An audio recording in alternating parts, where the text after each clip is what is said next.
वर्णिवेशरमणीय दर्शनं मन्दहासरुचिराननाम्बुजं पूजितं सुरनरोत्तमैर्मुदा धर्मनन्दनमहं विचिन्तये।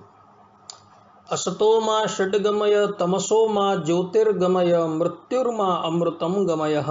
ओम शांति शांति शांति। આજની જ્ઞાન સભાની અંદર પધારનારા બધા જ ભગવત ભક્તોને વેદાંતાચાર્ય પુરાણ ઇતિહાસાચાર્ય એમ એ ફિલોસોફી શાસ્ત્રી રાકેશભાઈના હિતપૂર્વક જય સ્વામિનારાયણ। ભગવાન સ્વામિનારાયણ શિક્ષાપત્રીની અંદર ભક્તિની વ્યાખ્યા આપતા પોતે કહે છે, મહાત્મય જ્ઞાન યુક્ત ભૂરી સ્નેહો ભક્તિશ્ચ માધવે, કે મહાત્મય જ્ઞાન પૂર્વક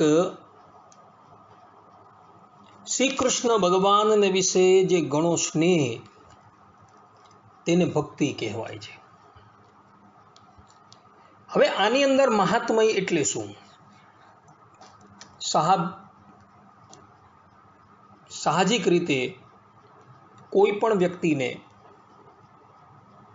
એવો પ્રશ્ન થાય તો મહાત્મય એટલે ભગવાન રૂપથી, સ્વરૂપથી, ગુણથી અને વિભૂતિથી જે અપાર છે એ ભગવાનની જે મહત્તા સમજવી, એનું જે જ્ઞાન સમજવું, તેને કહેવામાં આવે છે મહાત્મ્ય જ્ઞાન।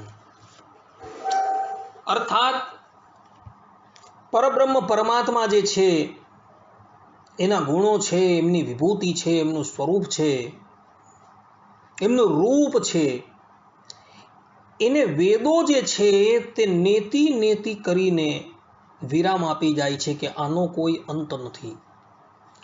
એવા એ પરબ્રહ્મ પરમાત્માની મહત્તા સમજવી અને મહત્તા સમજીને એ પરબ્રહ્મ પરમાત્માને વિશે જે પ્રીતિ કરવી, એને જ વાસ્તવની અંદર ભક્તિ કહેવામાં આવે છે। અને આ મહાત્મય જ્ઞાન વગરની ભક્તિ જે છે ને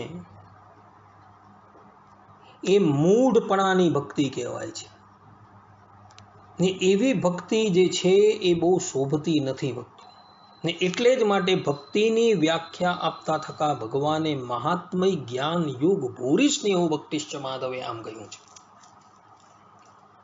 ભગવાન સ્વામિનારાયણ વડતાલના 13મા વચનામૃતની અંદર પોતે કહે છે કે આપણા ઉદ્ધવ સંપ્રદાયને વિશે જ્ઞાન, વૈરાગ્ય, ધર્મ અને ભગવાનની ભક્તિ એ ચાર વાના જેમાં હોય તે એકાંતિક ભક્ત કહેવાય અને આપણા સત્સંગમાં મોટો કરવા યોગ્ય પણ તે જ છે। જો મહાત્મ્ય સહિત ભક્તિ હોય ને આત્મનિષ્ઠા, ધર્મ અને વૈરાગ્ય એ સામાન્યપણે હોય તો પણ કોઈ દિવસ એ ધર્મમાંથી પડે નહીં। કેમ, જે ભગવાનનું મહાત્મ્ય જાણતો હોય તે તો એમ વિચારે, જે ભગવાનની આજ્ઞાને વિશે બ્રહ્માદિક સમગ્ર દેવ રહ્યા છે તે ભગવાનની આજ્ઞા મારાથી કેમ લોપાય, એમ જાણીને ભગવાનના નિયમમાં તત્પર રહે। માટે ચાર વાનાએ સહિત જે ભક્તિ તે જેમાં હોય તે એકાંતિક ભક્ત કહેવાય। અહીં ભગવાન સ્વામિનારાયણ સ્પષ્ટ રૂપે કહે છે કે જો તમને ભગવાનનું મહાત્મ્ય હોય અને તમે એમ જાણતા હો કે એ પરબ્રહ્મ પરમાત્મા જે મને પ્રગટ પ્રમાણ પ્રાપ્ત થયા છે તેની આજ્ઞાની અંદર બહુ બ્રહ્માદિક દેવતાઓ રહે છે અને એમની આજ્ઞાનો ભંગ, એમની આજ્ઞાનો વિચ્છેદ ક્યારેય પણ કરતા નથી, તો મારાથી એ ભગવાનની આજ્ઞા કેવી રીતના લોપાય? પરબ્રહ્મ પરમાત્મા જેના સ્વરૂપનો કોઈ પાર નથી, જેની વિભૂતિનો કોઈ પાર નથી, જેના ગુણનો કોઈ પાર નથી અને જેના રૂપનો કોઈ પાર નથી, એવા એ પરબ્રહ્મ પરમાત્મા જે છે, એવા એ ભગવાનની ઓળખાણ મને થઈ ગયેલી છે કે આ નિશ્ચિંતપણે પરબ્રહ્મ પરમાત્મા છે અને એ પરમાત્મા મને આજ્ઞા આપે છે તો એ આજ્ઞાનો ભંગ મારાથી કેવી રીતના કરાય? એ પ્રમાણે જે જાણવું તેને મહાત્મય જ્ઞાન જાણેલું કહેવાય. ને જે વ્યક્તિ મહાત્મય જ્ઞાન જાણે છે એ જ વ્યક્તિ ભગવાનની મર્યાદાની અંદર પોતે રહે છે. ભગવાન સ્વામિનારાયણ અંત્યના 32મા વચનામૃતની અંદર કહે છે કે એવું જાણીને તે ભગવાનને બાંધી જે ધર્મ મર્યાદા તેને વિશે તે ભગવાનની પ્રસન્નતાને અર્થે પોતે નિરંતર વર્તે, પણ ધર્મ મર્યાદાનો ક્યારેય પણ લોપ કરે નહીં. અહીં પણ ભગવાન પોતે સ્પષ્ટ રૂપે કહી રહ્યા છે કે ભગવાને બાંધેલી જે મર્યાદા જે છે એ મર્યાદાને એ ભગવત ભક્ત જે છે એ અચૂક પાળતો જ હોય છે. મર્યાદાનું ઉલ્લંઘન એ ક્યારેય પણ કરતો નથી. જેમ ગોપીઓ જે હતા એ ગોપીઓ ક્યારેય પણ ભગવાનની મર્યાદાનું ઉલ્લંઘન કરતા ન હતા. ભગવાન એમનો ત્યાગ કરીને ગોકુલથી મથુરા ગયા, અને મથુરા જે છે ગોકુલથી 12 ગાંવ દૂર આવેલું છે, એટલે કે એટલું બધું દૂર ન કહેવાય. છતાં પણ ગોપીઓ ક્યારેય પણ ભગવાનની આજ્ઞા લોપીને એ ભગવાન શ્રી હરિના દર્શન કરવા માટે મથુરા ન ગઈ, કારણ કે એમને બીક હતી કે અમે મર્યાદા લોપીને જો ભગવાનના દર્શન કરવા માટે જશું તો ભગવાનનો અમારા પર કુરાજીપો થશે, એવી એમને બીક હતી. ને એને લઈને એ ભગવાનના દર્શન કરવા પણ ન ગઈ ભક્તો. તેમ એવો જે પ્રેમી ભક્ત જે હોય છે ને,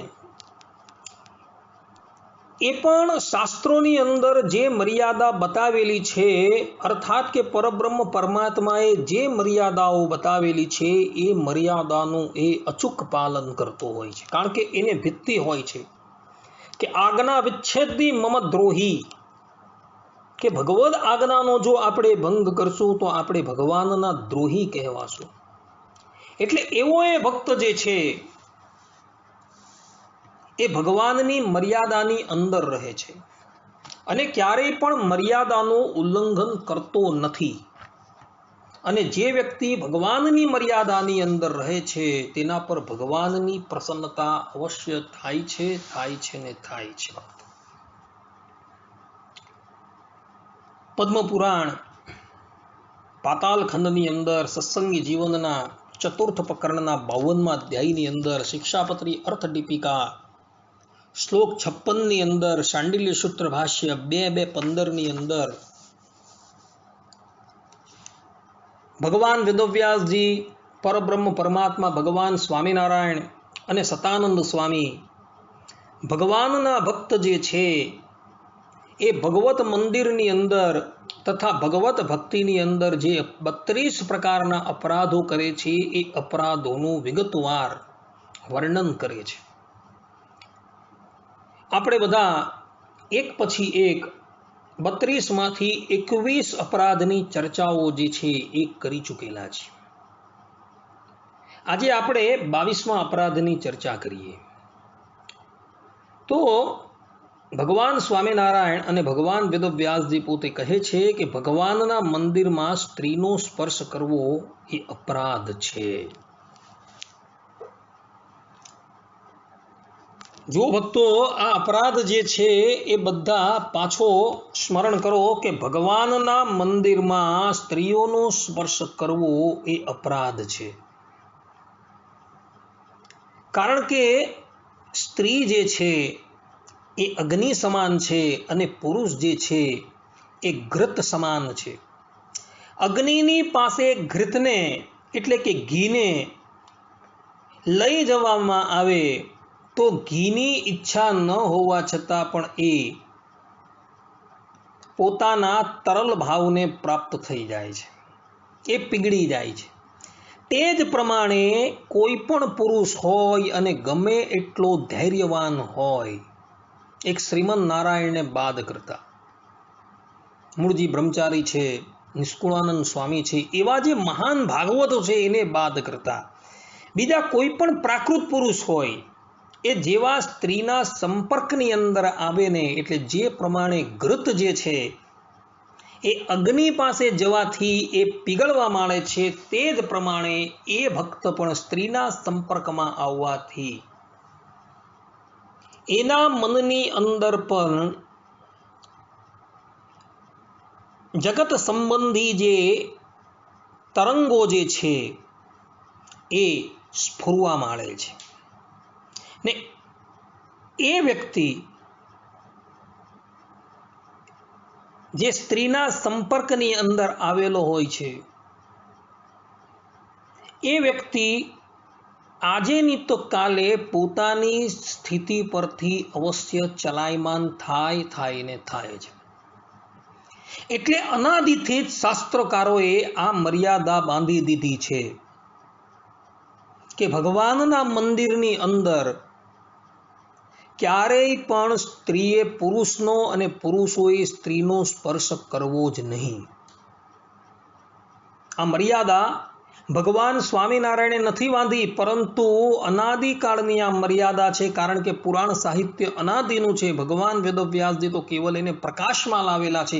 અને એ પુરાણની અંદર, પદ્મ પુરાણની અંદર, પાતાલ ખંડની અંદર ભગવાન વેદવ્યાસજી પણ મર્યાદા બાંધતા કહે છે કે ભગવાનના મંદિરમાં સ્ત્રીનો સ્પર્શ કરવો એ અપરાધ છે. ભક્તો,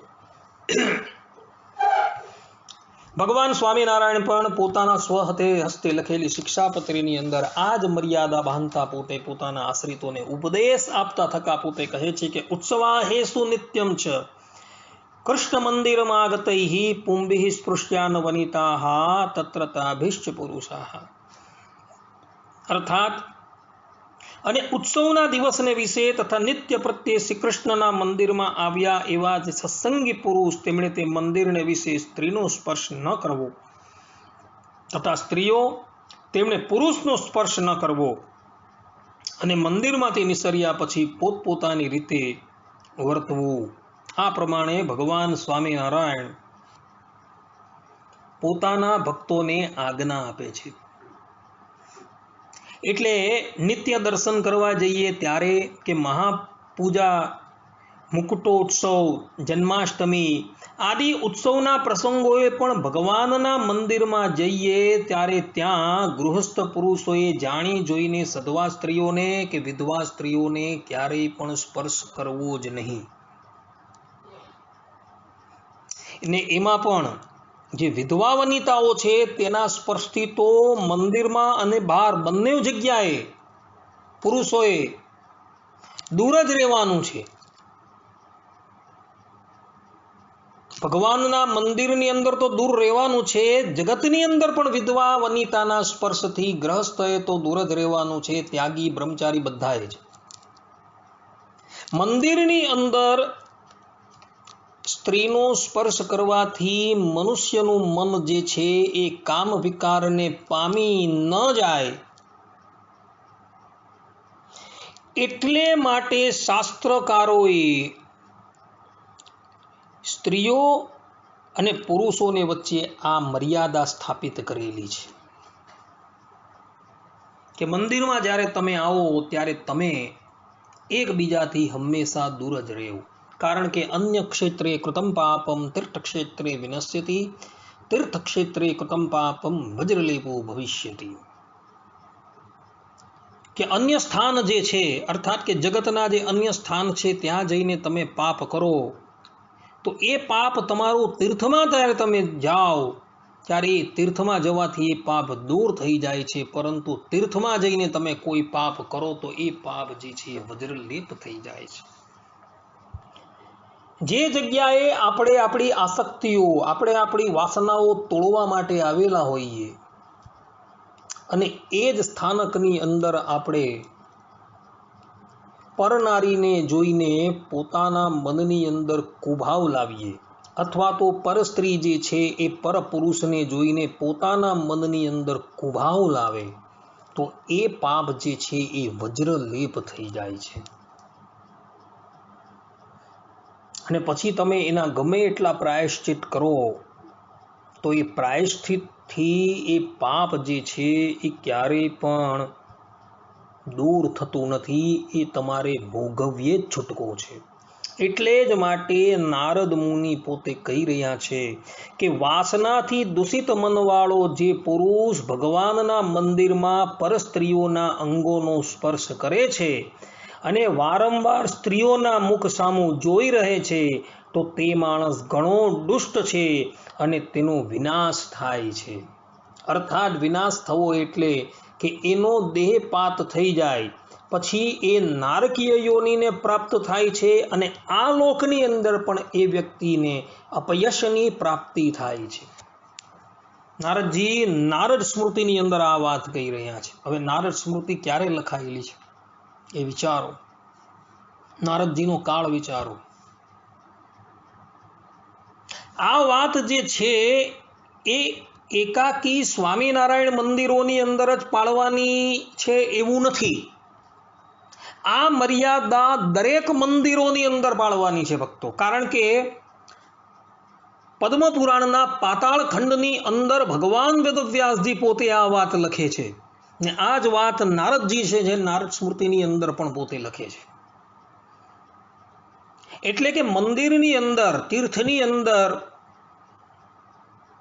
સ્ત્રીઓ અને પુરુષો એ બધાએ પોતાની મર્યાદાની અંદર જ દર્શન કરવાના છે. એ સિદ્ધાંત વાત છે. ચાહે સ્વામિનારાયણ સંપ્રદાયનું મંદિર હોય કે પુષ્ટિ માર્ગનું મંદિર હોય કે રામાનુજનું મંદિર હોય કે મધ્વ કે નિમ્બાર્કનું મંદિર હોય કે પછી રામાનંદનું મંદિર હોય, એ બધા જ મંદિરોની અંદર દરેક જણાએ આ મર્યાદા પાળવાની છે, પાળવાની છે ને પાળવાની છે. ને જો ન પાળો તો નારદજી અહીં જે પ્રમાણે કહે છે એ પ્રમાણે એ વ્યક્તિનો વિનાશ થાય છે. ઉત્સવ સમયાઓ હોય, જન્માષ્ટમી આદિક ઉત્સવ હોય ત્યારે પણ ખાસ ધ્યાન રાખવું અને સ્ત્રીઓના સ્પર્શથી બચવું, અને સ્ત્રીઓએ પુરુષોના સ્પર્શથી બચવું. મર્યાદાનું ઉલ્લંઘન ક્યારેય પણ કરવું નહીં, અન્યથા પરબ્રહ્મ પરમાત્માની અપ્રસન્નતા તમારા ઉપર થશે. જે વ્યક્તિએ પોતાનું શ્રેય કરવું હોય, ભગવાન શ્રી હરિને પ્રસન્ન કરવા હોય, તેણે તો હંમેશા ભગવાનની આજ્ઞાની અંદર વર્તવું ને વર્તવું.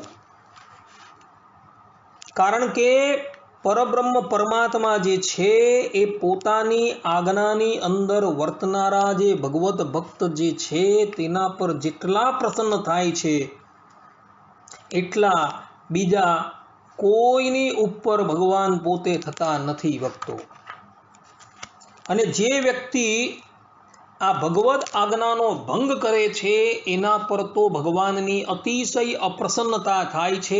અને આવા વ્યક્તિ વિશે તો ભગવાન સ્વામિનારાયણ શિક્ષાપત્રીની અંદર લખે છે કે નેત્થમ ય આચરયિષ્યન્તિ તે સ્વત સંપ્રદાયતઃ બહિર્ભૂતા ઇતિ જ્ઞેયમ સ્ત્રી પુંસૈઃ સાંપ્રદાયિકૈઃ. અર્થાત અને જે અમારા આશ્રિત પુરુષો અને સ્ત્રીઓ તે જે તે આ શિક્ષાપત્રી પ્રમાણે વર્તશે તો ધર્મ, અર્થ, કામ અને મોક્ષે 4 પુરુષાર્થની સિદ્ધિને નિશ્ચય પામશે. અને જે ભાઈ આ શિક્ષાપત્રી પ્રમાણે નહીં વર્તે તે તો અમારા સંપ્રદાય થકી બહાર છે. એમ અમારા સંપ્રદાયવાળા સ્ત્રી પુરુષ તેમણે જાણવું 207મા શ્લોકની આજ્ઞા ભગવાન કહે છે. અને આ જ શિક્ષાપત્રીના 40મા શ્લોકની અંદર ઉત્સવાહેષુ નિત્યમ ચ કૃષ્ણ મંદિરમાં આગતે આમ ભગવાન આજ્ઞા આપે છે. તો જે પણ કોઈક વ્યક્તિ આ શિક્ષાપત્રીની આજ્ઞા જે છે 40મા શ્લોકની આજ્ઞા એ જે પણ કોઈક લોપે છે, ભગવાન સ્વામિનારાયણ સ્પષ્ટ રૂપે કહે છે કે આવો વ્યક્તિ જે છે એ અમારા સંપ્રદાય થકી બહાર છે. એવું સ્પષ્ટ રૂપે એમણે 207મા શ્લોકની અંદર કહ્યું છે. માટે જે પ્રમાણે 40મા શ્લોકની અંદર ભગવાન પોતે કહે છે ને અહીં સત્સંગી જીવનના 4th પ્રકરણના 52મા અધ્યાયની અંદર ભગવાન પોતે કહે છે, અને ભગવાન વેદવ્યાસજી પદ્મ પુરાણના પાતાળ ખંડની અંદર પોતે કહે છે કે ભગવાનના મંદિરમાં સ્ત્રીઓનો સ્પર્શ કરવા એ અપરાધ છે. તો એ અપરાધથી હંમેશા બચવું ને બચવું જ જોઈએ ભક્તો. કારણ કે જો એ અપરાધથી આપણે ન બચીએ તો ભગવાન સ્વામિનારાયણની દ્રષ્ટિની અંદર આપણે એમના સંપ્રદાય થકી સંપૂર્ણપણે બહાર છીએ ભક્તો. અને જે આ મર્યાદાનું પાલન કરે છે તે જ વ્યક્તિ આલોકની અંદર પણ સુખી થાય છે અને પરલોકની અંદર પણ સુખી થાય છે એવું ભગવાન સ્વામિનારાયણ શિક્ષાપત્રીના 8મા શ્લોકની અંદર સ્પષ્ટ રૂપે લખે છે કે યે પાલયંતિ મનોજાહ છચ્છાસ્ત્ર પ્રતિપાદિતાન સદાચારન સદાતયત્ર પરત્રચ મહાસુખાહ.